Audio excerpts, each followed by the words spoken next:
Bonjour à tous. La crise du Covid semble encore avoir renforcé l'attractivité du secteur immobilier pour les investisseurs. Mais n'y a-t-il pas un risque de surchauffe? Quelles sont les nouvelles opportunités et quels sont les nouveaux risques suite à cette crise? Bref, dans quelle mesure la crise a-t-elle rebattu les cartes pour l'immobilier? On en parle tout de suite avec Bruno Coleman, CEO de la banque privée de Grove Petercam, Nicolas Jacquet, managing director de la société de conseil en immobilier Own, et Tim Neisen, conseiller chez Stadim. Alors, on a clairement assisté à une ruée sur l'immobilier après le déconfinement de mai dernier. Au troisième trimestre, les transactions ont augmenté de près de 12% et les prix des appartements ont progressé de près de 7%. Alors, ces chiffres concernent le marché de l'immobilier en général. Est-ce qu'on peut affirmer qu'on suit la même tendance au niveau de l'investissement locatif, donc clairement les achats immobiliers qui sont destinés à la location? Monsieur Jacquet, pour commencer. Alors oui, je pense que la crise actuelle renforce un effet qui était déjà présent par le passé, c'est beaucoup plus d'investisseurs et un marché qui est boosté par ces investisseurs qui sont en quête de stabilité et, pour ce faire qui visent des économies d'épargne dont l'immobilier fait partie. Ceci s'explique aussi par des taux qui sont toujours aussi bas et dont les prémices d'une quelconque hausse ne semblent pas se présenter, face auxquelles répondent énormément de liquidités. Les investisseurs sont de plus en plus liquides, ils ont des surfaces financières importantes et les épargnants aussi. Je pense que les comptes d'épargne avoisinent les 300 milliards, ce qui fait que donc il y a vraiment ce qui soutient la résilience de l'immobilier aujourd'hui. De plus, on est face à un phénomène qui apparaît déjà depuis quelques années, c'est un retour à la location. C'est-à-dire que les jeunes ne sont plus enclins à devoir être propriétaires à tout prix. Ils souhaitent rester locataires. Pourquoi? Parce qu'ils veulent garder une certaine forme de flexibilité, de liberté, et ce qui est très bon pour un marché locatif, dans le sens où quand on investit dans l'immobilier, quand on investit, on est soucieux à ce que l'actif dans lequel on investit répondent à la plus large demande et soit liquide sur le marché de la location, par la suite aussi sur le marché de la vente, mais principalement sur le marché de la location si on a une vision patrimoniale et qu'on envisage du rendement. Monsieur Lessen, chez Stadim, on constate aussi cette même tendance, donc les tendances de fonds qui ont été renforcées, l'immobilier plus attractif que jamais pour les investisseurs. Oui, donc tout à fait. On a vu le phénomène de rattrapage au deuxième trimestre et troisième trimestre. Ce qui est un peu logique, je suis tout à fait Monsieur Coleman dans le sens que on est dans un environnement avec un taux très bas. Il y a beaucoup de liquidités sur les comptes. En général, on a vu ces dernières années que les prix de l'immobilier ont fortement quand même bien évolué vers le haut, ce qui fait que les gens continuent à investir. Euh, de l'autre côté, on veut quand même faire gaffe pour certains segments, c'est-à-dire des petits appartements ont été très populaires ces dernières années, ce qui fait que les promoteurs ont construit pas mal de bâtiments avec des petits appartements. Et là, on craint quand même, surtout avec la crise Covid et tout ce qui s'est passé, le confinement, est-ce que les gens ne veulent pas avoir plus d'espace? On craint quand même que c'est un segment qui pourrait être surchauffé dans quelques années quand les projets qui sont maintenant en pipe, quand ils vont venir sur le marché. Mais justement, par rapport à l'offre, on y reviendra un peu plus tard, mais par rapport à l'offre, est-ce qu'il n'y a pas justement un problème au niveau de l'offre, qu'il n'y a pas assez d'offres? Donc là, vous semblez peut-être dire le contraire. Donc, Oui, tout à fait. Est-ce qu'il y a assez d'offres? Peut-être pas pour l'instant, mais est-ce que les gens ne vont pas reconsidérer leurs besoins de logement? C'est-à-dire, après deux confinements, dont il y a un confinement qui était un soft confinement, est-ce que les gens veulent encore un petit appartement avec le télétravail qui va peut-être pas devenir la norme, mais le télétravail qui va certainement s'installer pour 2, 3 jours? Est-ce que les gens ne veulent pas avoir une chambre en plus pour installer un bureau? Ce sont des aspects qui changent, qui font reconsidérer le besoin de logement. Est-ce que les petits appartements, est-ce qu'ils ont un balcon, est-ce qu'ils ont des espaces verts? Il y a plusieurs aspects à regarder pour l'instant, mais les petits espaces, on va voir l'impact du Covid. On reviendra dans un moment sur les tendances et les nouvelles tendances de fond du marché immobilier suite à la crise sanitaire. Mais d'abord, une question pour Monsieur Coleman. Est-ce que la crise sanitaire a encore renforcé le statut et l'attractivité de l'immobilier pour les investisseurs en immobilier? Est-ce que l'immobilier est plus que jamais l'ultime valeur refuge? Mais ce n'est pas une tendance qu'on a vue au sein de la banque de Grove Petercam. C'est vrai qu'à une époque, on aurait pu considérer que l'immobilier était le concurrent de placement immobilier. En fait, on voit plutôt ça comme des compléments. C'est-à-dire qu'il y a effectivement des personnes, et elles sont nombreuses, qui veulent sécuriser leur patrimoine dans la diversification. Et qui donc, peut-être pour de nouveaux capitaux frais, investissent dans l'immobilier. Mais on n'a pas vu du tout de mouvement massif de retrait des valeurs mobilières vers de l'immobilier. Pas du tout. Au contraire, on a plutôt vu des personnes qui veulent rester investies en valeur mobilière parce que ce qui inquiète la population, et à juste titre, c'est la faible rémunération du cash. Alors c'est un effet évidemment positif sur les bourses et sur l'immobilier, mais pour quelqu'un qui veut rester liquide, c'est une perte de rendement, ne fût-ce parce que les taux d'intérêt après inflation sont négatifs. Mais donc on n'a pas vu cette tendance massive, pas du tout. Et par rapport au fait que l'immobilier est considéré comme une valeur refuge, vous en pensez quoi? Mais écoutez, tout dépend de l'envergure d'un patrimoine, parce qu'il y a le refuge, et on considère qu'avoir des briques, c'est un refuge parce que c'est tangible, mais en même temps, il y a d'autres inconvénients. D'abord, les taxes sont très importantes à l'acquisition, il faut quand même compter entre 13 et 15% de frais d'entrée, quand c'est pas la TVA. Et puis, il y a un problème de liquidité. Donc, c'est-à-dire qu'un immobilier est une valeur refuge, que pour autant que cet immobilier puisse être délocalisé rapidement d'un patrimoine, ce qui n'est pas souvent le cas, et que d'autre part, le rendement soit assuré. Et donc, il y a une alternative, mais qui n'est peut-être pas dans le sens de mes deux contradicteurs, c'est de dire, mais pourquoi ne pas investir dans des valeurs immobilières cotées, qui permettent la diversification et qui délèguent à des gestionnaires la variété des portefeuilles qui sont portés. C'est ça, donc l'immobilier a quand même des contraintes et en termes de taxes et en termes de liquidité. C'est pour ça que je pense qu'un patrimoine doit s'analyser de manière globale, avec non seulement la maison qu'on possède ou qu'on ne possède pas, un portefeuille éventuellement d'actions, d'obligations et du cash. Et il faut bien se demander, il ne faut pas voir l'immobilier comme étant un substitut à un portefeuille qu'on construit au cours d'une vie, mais un complément. Alors justement, parlons des tendances et de ce que la crise sanitaire va laisser comme impact durable sur le marché de l'immobilier. Donc le confinement a forcément provoqué un grand changement en termes d'habitude de vie, donc télétravail, la proximité près de son lieu de travail est peut-être un critère moins important pour la sélection d'un logement. En revanche, le fait qu'il y ait une terrasse ou un jardin ou une proximité d'un espace vert semble désormais un must. La question que les gens peuvent se poser aussi, c'est est-ce que les gens voudront encore habiter en ville à terme ou est-ce que les gens ne voudront pas habiter plutôt en périphérie ou à la campagne? Alors, comment est-ce que vous voyez les choses sur le terrain? Alors il y a deux choses. La première, c'est effectivement, il y a une volonté de tendre vers des milieux ruraux, mais pour les propriétaires, les candidats propriétaires, donc les candidats acquéreurs-occupants. Et c'est un effet tout à fait compréhensible du confinement qu'on a eu et qui peut être traumatisant pour certaines personnes. Et chez les promoteurs, chez les opérateurs, il y a des programmes qui sont revus.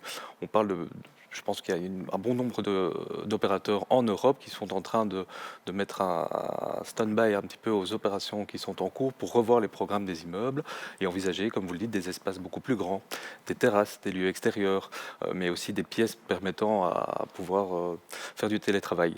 Je serais, dans ce qui est du marché et de l'investissement, un peu plus sceptique par rapport à ceci. Je pense qu'on va revenir à des habitudes qui sont les nôtres une fois que le déconfinement sera total et une fois que tout ça sera derrière nous. Ah oui, donc pas de tendance de fond, pas de tendance pour durable. l'instant, si, mais je ne crois pas que ça soit des tendances durables. Par contre, les effets qui ont été très importants, et je sors un petit peu du sujet, mais en immobilier, l'immobilier n'est pas fait que du résidentiel. L'immobilier est fait de différentes classes d'actifs, tels que le retail, le logistique, le bureau, les soins de santé et autres. La crise qui est la nôtre a accéléré des effets dans certains de ces secteurs et de manière exponentielle. Je prends l'exemple du retail. Ça, c'était un secteur qui était lorgné par tous les investisseurs et depuis 30-40 ans. Et en 2014-2015, on a vu son engouement quelque peu s'essouffler. Alors, certains parlaient des vagues d'attentats qui ont traversé l'Europe, d'autres des politiques de mobilité qui vident les centres-villes. En fait, c'est l'accélération de la pénétration du e-commerce qui a provoqué les choses.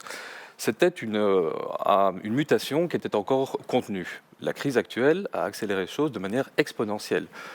La pénétration du e-commerce, à mon sens, va s'ancrer véritablement dans nos habitudes de consommation. Et il y a ceux qui sont les plus optimistes en disant qu'on tend vers un équilibre entre magasins de détail et e-commerce. Je serais un peu plus sceptique quant à cela. Je pense que le modèle qui était le nôtre, c'est-à-dire de prendre sa voiture, d'aller dans un endroit, d'acheter de la marchandise, il est fini. Et ceux qui diront, mais non, le commerce a toujours existé, il existera toujours, oui, mais il ne se fera plus de cette façon-là, il se fera de manière numérisée. Ça, c'est plutôt les effets accélérateurs que la crise a eus. Et le corollaire, c'est la logistique. On aura peut-être l'occasion d'en parler. Mais... Monsieur Leyssen, alors d'après vous, qu'est-ce que la crise sanitaire, le Covid, change de manière durable pour le marché immobilier? Il y a deux choses. Je crois qu'en effet, des gens qui veulent devenir propriétaires pour propre usage vont plutôt aller pour des maisons avec un jardin. On peut aussi se poser la question, maintenant en Wallonie, les gens qui travaillent par exemple à Bruxelles vont mettre le focus sur des villes avec une bonne connexion, une bonne accessibilité à Bruxelles. Est-ce que ça va continuer à durer, c'est-à-dire avec 2-3 jours de télétravail? Est-ce que c'est encore si important d'avoir une bonne accessibilité à Bruxelles? Ou est-ce que ça vaut la peine de payer un peu moins et d'aller hors de la ville pour avoir un peu d'espace vert? Ça, c'est pour propre usage. Est-ce que vous pensez que justement pour l'usage propre en tout cas, on va assister à un exode des villes vers les campagnes ou la périphérie?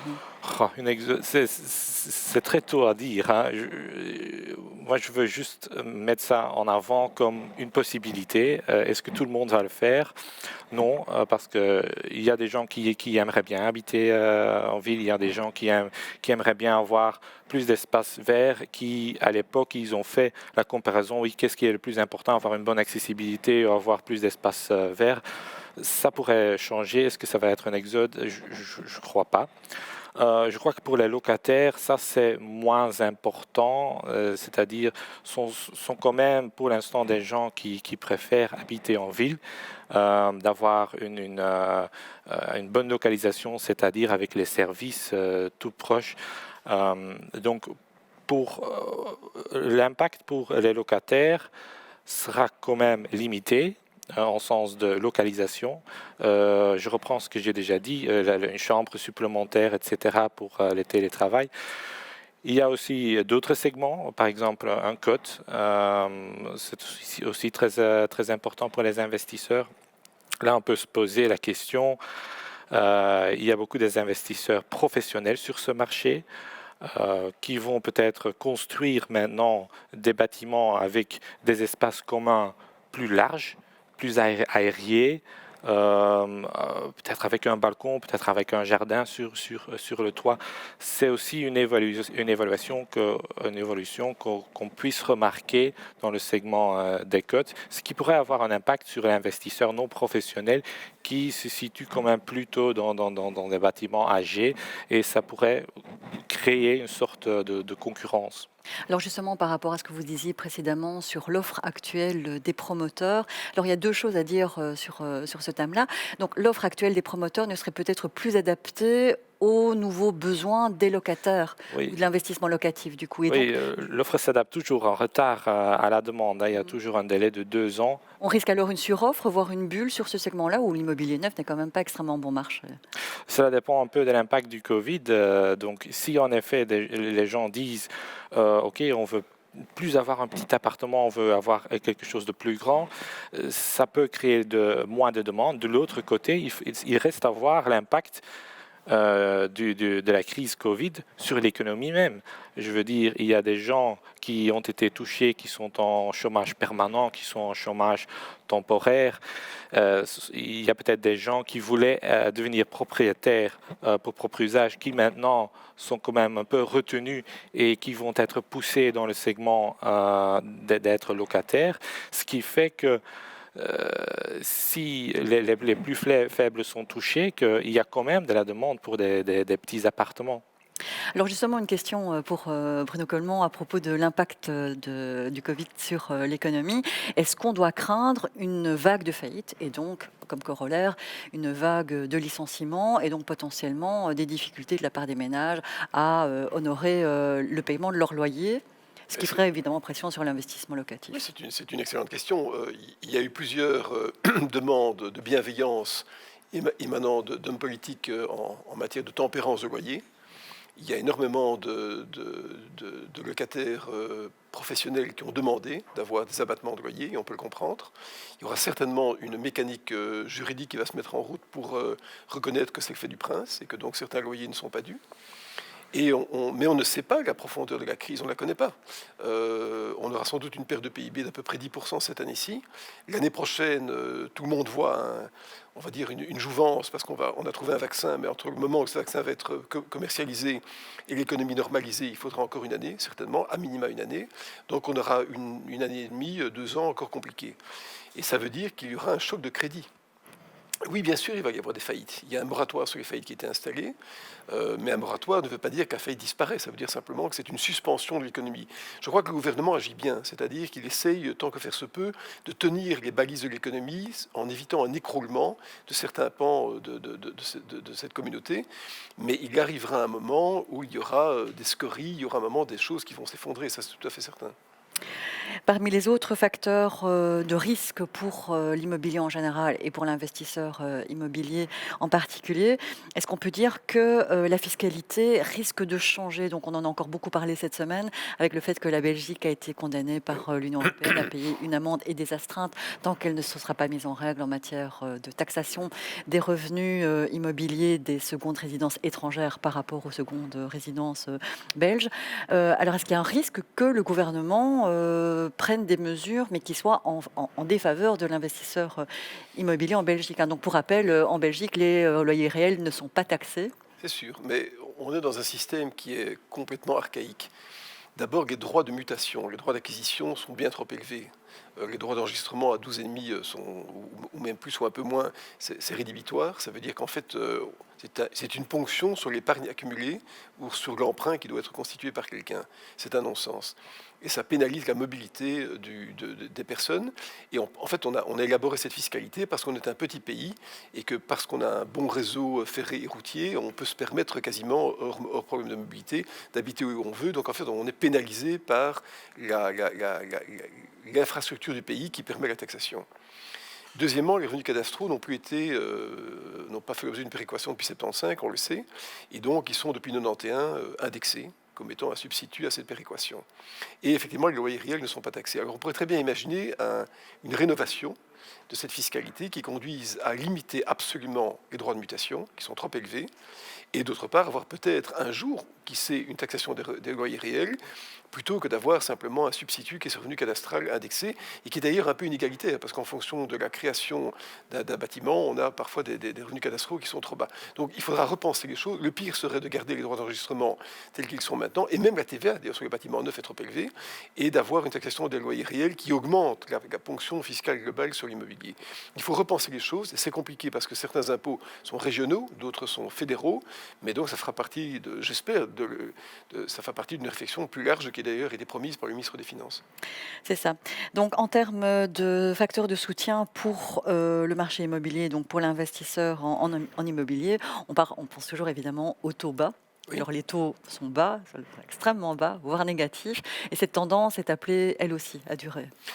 Oui, je le pense, parce que aujourd'hui, la proximité des États et des banques centrales est telle que les banques centrales n'auront d'autre aboutissement que de continuer à acheter des obligations d'État et à les financer à des taux d'intérêt extrêmement bas. Donc non seulement nous avons un nouveau créancier, ça s'appelle en Europe la Banque Centrale Européenne, mais en plus elle fixe le prix de l'argent à un taux très bas pour permettre aux États de continuer à absorber cet excès d'endettement qui notamment découle de la crise du Covid. Je crois qu'il y a un autre facteur structurel dont on parle peu, mais qu'on a noté au Japon depuis maintenant 20 ans, c'est le vieillissement de la population. Donc il y a une corrélation entre le taux d'épargne et le vieillissement d'une population. Donc plus une population devient âgée, plus elle constitue ce qu'on appelle une épargne de précaution. Cette épargne n'est pas improductive, elle est recyclée dans l'économie, mais il n'y a pas une demande de crédit extrêmement importante. Donc beaucoup de facteurs s'alignent pour garder des taux d'intérêt bas. Certains parlent de risque inflationniste si on fait tourner, comme on dit, la planche à billets un peu trop fort, mais nous ne sommes pas du tout en situation de plein emploi qui pourrait susciter de l'inflation. Au contraire, on le voit d'ailleurs en Allemagne, nous faisons faisons face maintenant à des tendances déflationnistes. Donc je crois qu'on peut tabler raisonnablement sur des taux d'intérêt bas pendant encore quelques années. Alors, Monsieur Jacquet, justement, au contraire des taux bas qui sont plutôt des facteurs de soutien qui vont visiblement rester bas pendant un moment, quels sont les facteurs de risque selon vous pour les investisseurs en immobilier à court et moyen terme? Les facteurs de risque, c'est effectivement se situent plutôt au sein même des investisseurs immobiliers, c'est-à-dire de la demande. Vous l'avez mentionné, il y avait déjà une demande très importante avant la crise qui est la nôtre. Elle ne fait qu'augmenter, qu'augmenter, qu'augmenter. Elle ne fait que croître, mais il y a une offre qui ne suit pas, que ce soit dans le résidentiel neuf ou dans le résidentiel neuf de par la contrainte au niveau des permis urbanistiques, mais dans le résidentiel existant, puisque tout le monde veut la même chose. On est en période de crise aujourd'hui, donc l'investisseur va adopter un profil plus conservateur, c'est normal, c'est logique. Il va se retourner vers des économies d'épargne dont l'immobilier fait partie, mais au sein même de l'immobilier, des classes d'actifs représentent plus cette économie d'épargne dont le résidentiel. Tout le monde veut la même chose et tout le monde veut la même chose et au même prix. Donc il y a des transactions qui sont très agressives et ça risque de faire surchauffer un petit peu les prix à ce niveau-là. C'est le principal risque alors, une surchauffe. Oui, à mon sens, puisque quand on acquiert de l'immobilier en tant qu'investissement, on est soucieux à ce qu'on puisse le louer, comme je vous le disais, et le marché de la location, il se situe que dans certains quartiers.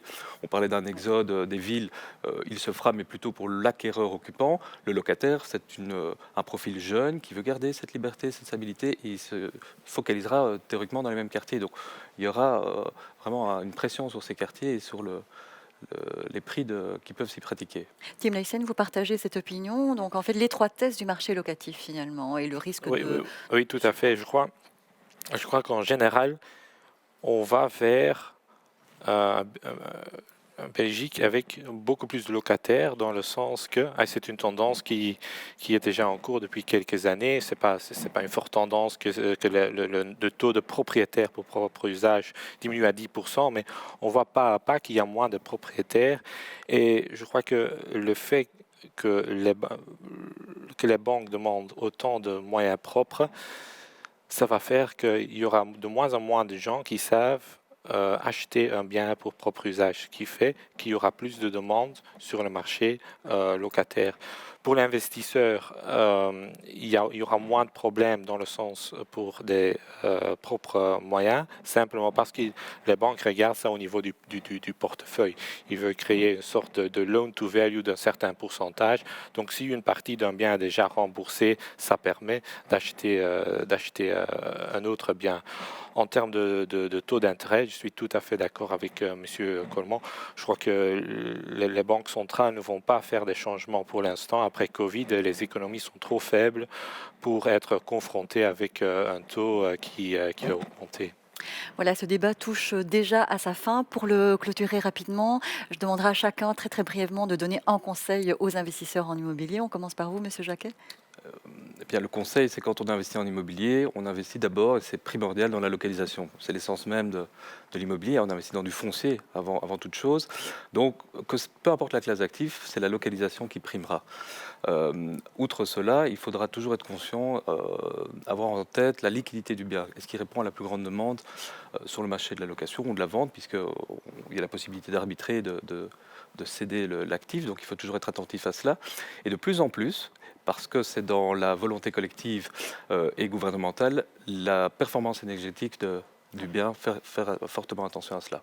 Monsieur Leysen, aussi rapidement un conseil.